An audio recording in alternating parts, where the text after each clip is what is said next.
खड़े हो सीट तो उठो, खड़े हो जरा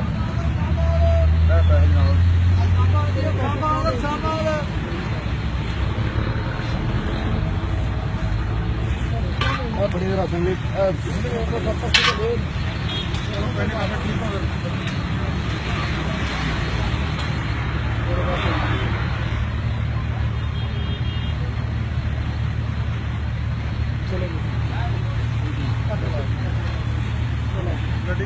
मोटरसाइकिल पा लो बेटे